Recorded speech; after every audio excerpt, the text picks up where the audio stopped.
नमस्कार, स्वागत है आपका इस बुलेटिन में और मैं हूं आपके साथ अवंतिका श्रीवास्तव। सबसे पहले एक बड़ी खबर राजधानी भोपाल से। बीजेपी का मिशन 2023 जिसकी चर्चा करने वाले हैं, रातापानी बैठक में इस पर रणनीति बनी है, चुनावी रणनीति। मंत्रियों को अतिरिक्त प्रवास करना पड़ेगा, प्रभार के जिलों में रात्रि विश्राम करेंगे कैबिनेट मंत्री और सीएम शिवराज सिंह चौहान जिलों के कार्यकर्ताओं के साथ बैठक भी करेंगे। हर जिले के 25 प्रमुख कार्यकर्ताओं से संवाद करेंगे, ऐसी जानकारी सामने आ रही है। सार्वजनिक बयानबाजी करने वाले नेताओं पर नरमी नहीं होगी। कई बड़ी बातें इस बैठक के बाद सामने आ रही हैं। मिशन 2023 को लेकर चुनावी रणनीति तैयार हो चुकी है। तो कैबिनेट मंत्री रात्रि विश्राम करेंगे प्रभार वाले जिलों में। सीएम शिवराज सिंह चौहान जिलों के कार्यकर्ताओं के साथ भी बैठक करेंगे, साथ ही 25 प्रमुख कार्यकर्ताओं से संवाद करेंगे। और इधर सार्वजनिक बयानबाजी करने वाले नेताओं पर नरमी नहीं होगी, इसकी भी जानकारी सामने आ रही है।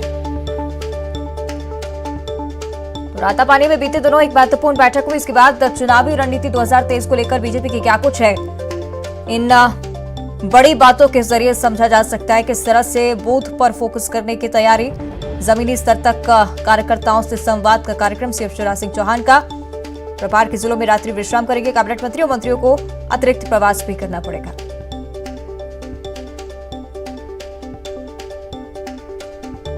तो बीजेपी का मिशन 2023 जिसको लेकर हम लगातार आपको जानकारी दे रहे हैं, इस पर और ज्यादा जानकारी हम ले लेते हैं। सहयोगी शरद श्रीवास्तव भोपाल से हमारे साथ लाइव जुड़ रहे हैं। शरद, क्या कुछ जानकारी इसको लेकर, क्योंकि रातापानी की जो बैठक थी वो बीजेपी में रणनीति के लिहाज से काफी महत्वपूर्ण मानी जा रही थी।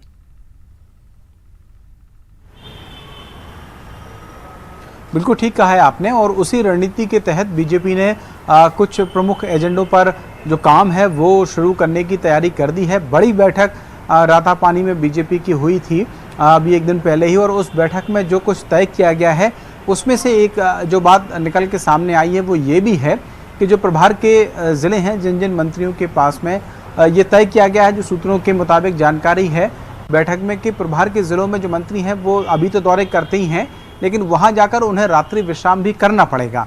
इसके पीछे का जो मकसद है वो ये बताया जा रहा है कि रात्रि विश्राम के दौरान जब प्रभारी मंत्री वहां पर रहेंगे तो फिर वहां की जो ग्राउंड रिपोर्ट है, जो कार्यकर्ता हैं उनके साथ संवाद करके, उनके साथ बैठ के भोजन करके या चाय नाश्ते पर उनके साथ मीटिंग करके जो ग्राउंड रिपोर्ट है वो पता चल सकेगी और वो केंद्रीय संगठन तक वो बात पहुंचेगी। क्योंकि जो बीएल संतोष उस बैठक में शामिल थे जो रातापानी में हुई, इससे अंदाज़ा लगाया जा सकता है कि केंद्र की भी पूरी नज़र मध्य प्रदेश का जो आने वाला साल है, चुनावी साल है, उस पर बनी हुई है। तो इसको लेकर जो तय हैं काम वो किए जा रहे हैं। एक और बात जो सूत्रों के मुताबिक जानकारी सामने आई है उसमें यह है कि मुख्यमंत्री को भी जो जिम्मेदारी है वो भी कहीं ना कहीं इस लिहाज से दी गई है कि वो भी जो प्रमुख कार्यकर्ता हैं, ये जानकारी है कि 25 प्रमुख कार्यकर्ताओं के साथ में वो हर ज़िले के उनसे वो संवाद करेंगे और संवाद के दौरान में जो कुछ संगठन की या सरकार के स्तर की जो परेशानियां होंगी उनके संबंध में वो उनसे चर्चा करेंगे। ऐसी जो जानकारी है वो सूत्रों के मुताबिक बैठक को लेकर लगी है। तो कुल मिलाकर कह सकते हैं कि बीजेपी पूरी तरीके से अब चुनावी प्लानिंग के मोड में आ गई है। बैठकें हो रही हैं और उन बैठकों में जो फैसले हो रहे हैं, जो तय किया जा रहा है, वो मंत्रियों को, मुख्यमंत्री को और संगठन के जो प्रमुख पदाधिकारी हैं उनको बताकर उनको ज़मीन स्तर पर लागू किया जा रहा है। एक और महत्वपूर्ण बात जो जानकारी है सूत्रों के मुताबिक वो ये है कि बैठक में जो बयानवीर नेता हैं उनका मुद्दा भी कहीं ना कहीं उठा, और ये कहा गया है केंद्रीय संगठन की ओर से कि किसी भी सूरत में कोई नेता अगर सार्वजनिक बयानबाजी करता है तो फिर वो बर्दाश्त नहीं होगा, उसके खिलाफ में फिर एक्शन होगा ही होगा। तो हर स्तर पर कसावट की जो तैयारी है वो बीजेपी की हो गई है। बैठकें, रातापानी में एक बैठक हुई है। अब आने वाले दिनों में 7, 8, 9 तारीख को एक प्रशिक्षण वर्ग बड़ा मांडू में होने जा रहा है। उसके बाद प्रधानमंत्री नरेंद्र मोदी भी 11 तारीख को मध्य प्रदेश में आ रहे हैं उज्जैन में। तो उन सारे कार्यक्रमों की जो रूपरेखा है वो भी कहीं ना कहीं रातापानी की बैठक में तैयार की गई है। निश्चित ही शुक्रिया आपका शरद इस पूरी जानकारी के लिए। तो एक खास रणनीति जिसके साथ बीजेपी आगे बढ़ रही है 2023 के लिए।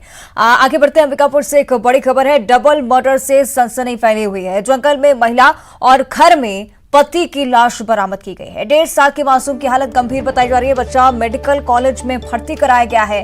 मणिपुर चौकी क्षेत्र के लबजी गांव का ये मामला। पुलिस की स्पेशल टीम इस मामले की जांच कर रही है। अंबिकापुर से जानकारी है, डबल मर्डर से सनसनी फैल गई है। जंगल में महिला और घर में पति की लाश मिली है।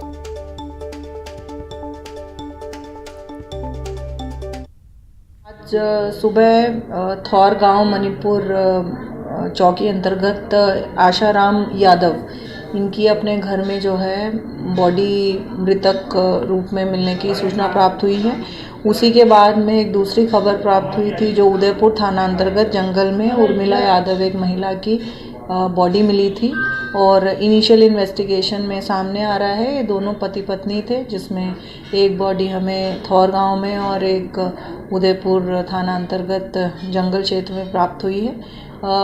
मामले की गंभीरता को देखते हुए इसमें विशेष टीम गठित की गई है और तमाम एंगल्स जो हैं प्रोब करके इसमें अग्रिम विवेचना की जाए। चलिए, ज्यादा जानकारी इस पर हम लेंगे। सहयोगी श्रवण हमारे साथ फोन लाइन पर जुड़ रहे हैं। श्रवण, क्या कुछ कहा जा रहा है इस पूरे मामले पर प्राथमिक तौर पे?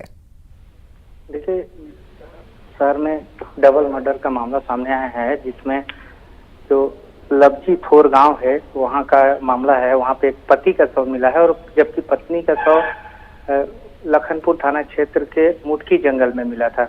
इसके बाद जो गांव में है दहशत का माहौल है और ये बताया जा रहा है कि जो मृतक पति है वो रामानुजगंज के पॉलिटेक्निक कॉलेज में पियून का पद पर काम करता था और ये भी बताया जा रहा है कि जो उसकी पत्नी थी वो प्रेम विवाह किया था। हालांकि अभी तक पुलिस जो है इस हत्या का पूरी तरह से खुलकर बात नहीं कर पा रही है और ये भी बताया जा रहा है कि जो उसके मासूम बच्चे थे, उसको भी गंभीर रूप से घायल अवस्था में उसको मेडिकल कॉलेज अस्पताल में भर्ती कराया गया था।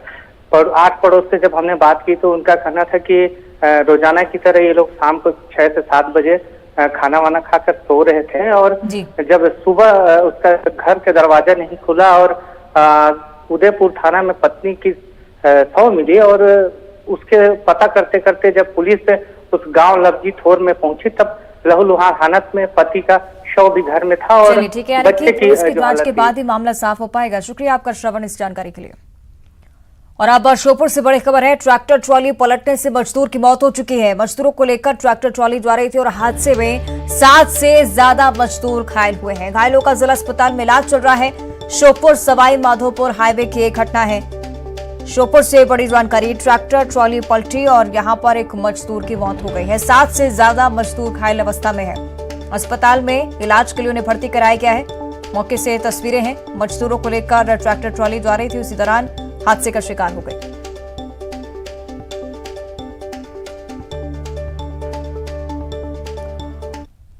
आगे बढ़ते हैं, रुक करेंगे ग्वालियर की ओर।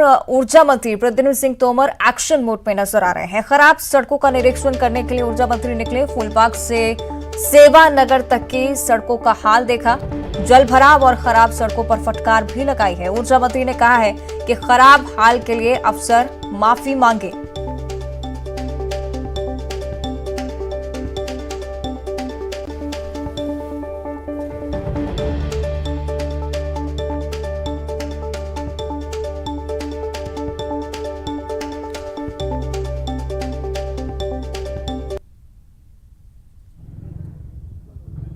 तो ये तस्वीरें आप देख रहे हैं ऊर्जा मंत्री प्रद्युम्न सिंह तोमर की ग्वालियर की सड़कों पर आज जैसे निकले और उसके बाद खराब सड़कों को लेकर अधिकारियों को फटकार भी लगाई।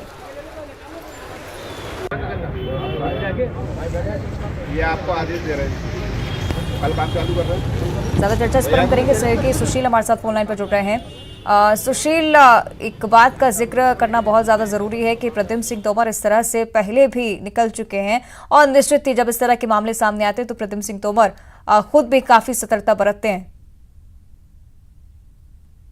ऊर्जा मंत्री प्रद्युम्न सिंह तोमर के इलाके का ही पूरा घटनाक्रम है। ग्वालियर के फूलबाग चौराहे से लेकर हजीरा सेवानगर इलाके तक जो सड़क निर्माण कार्य चल रहा है वो काफी धीमी गति से चल रहा है। यही वजह है कि बारिश के बाद अब लगातार लोगों की परेशानियां बढ़ती जा रही है। आसपास सीवर चौक है, इसके अलावा जो इस मुख्य मार्ग से लगी हुई अन्य सड़कें हैं वो भी जर्जर हो चुकी है। यही वजह है कि जब क्षेत्रीय विधायक ऊर्जा मंत्री प्रद्युम्न सिंह तोमर दौरा करने के लिए निकले तो उन्होंने खराब जो हालात देखे सड़कों के और लोगों की जो शिकायतें और समस्याएं सुनी। उसके बाद अधिकारियों पर नाराजगी जताई है, फटकार लगाई है और टाइम लिमिट में इस सड़क का निर्माण कार्य पूरा करने के निर्देश दिए। साथ ही फटकार भी लगाई है अधिकारियों को कि इस तरह की लापरवाही के लिए उन्हें जनता से माफी मांगना चाहिए और जो छोटे छोटे रोड हैं सेवानगर मुख्य मार्ग से जुड़े हुए, उनकी जो हालत खराब है, उन रोडों को भी जल्द दुरुस्त करने के लिए अधिकारियों को उन्होंने निर्देश दिए। तो निश्चित तौर पर कई बार उनकी इस तरह की तस्वीरें सामने आती है, जब अपने इलाके में निकलते हैं तो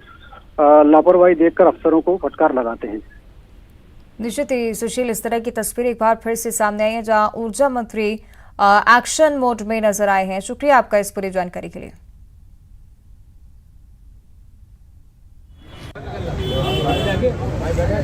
ये आपको आदेश दे रहे हैं, कल काम चालू कर रहे हैं भैया, कल काम चालू हो जाएगा, यहाँ चालू हो जाएगा। लेकिन इसमें एक नंबर जो आधारा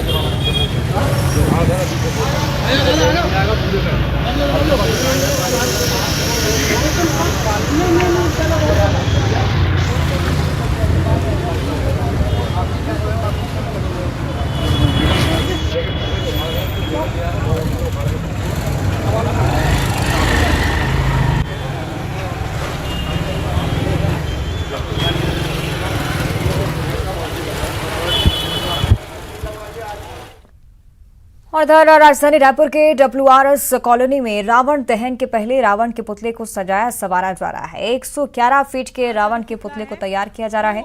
कलाकार तैयारियों को अंतिम रूप देने में जुटे हुए हैं।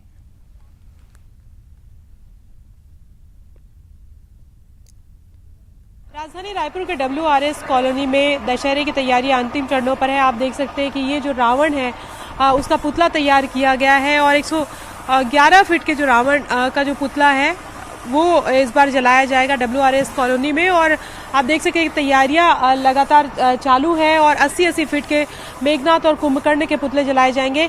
चूंकि कोरोना काल के समय उतने भव्य रूप से नहीं मनाया जा सक रहा था, लेकिन इस बार काफी भव्यता के साथ मनाया जाएगा। और यही वजह है कि हर बार जो रावण के पुतले की जो ऊंचाई है और लंबाई चौड़ाई बढ़ाई जाती है, इस बार भी बढ़ाई गई है। और आप देख सकते हैं कि किस तरीके से जो है ये भव्य रावण तैयार किया जा रहा है।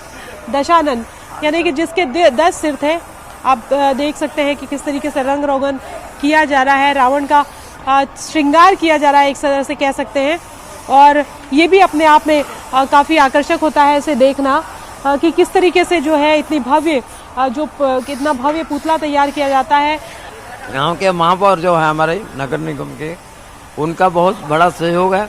उनके साथ साथ कुलदीप जी जो यहाँ के विधायक हैं इस क्षेत्र के, और राधेश्याम मुख्यमंत्री के साथ राज्यपाल आने के भी संभावना है।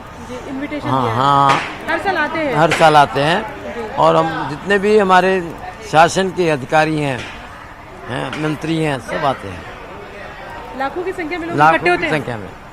तो मुख्यमंत्री भूपेश बघेल के साथ राज्यपाल भी जो है वो इस आयोजन में शामिल हो सकती हैं। हर बार मुख्यमंत्री और राज्यपाल यहाँ पर शामिल होते हैं। और इसके साथ ही अगर बात करें तो बीजेपी और कांग्रेस के तमाम बड़े लीडर्स भी इस दशहरा उत्सव में शामिल होते हैं। कैमरा पर्सन इमरान के साथ ममता लांजेवार, न्यूज़ 18 छत्तीसगढ़।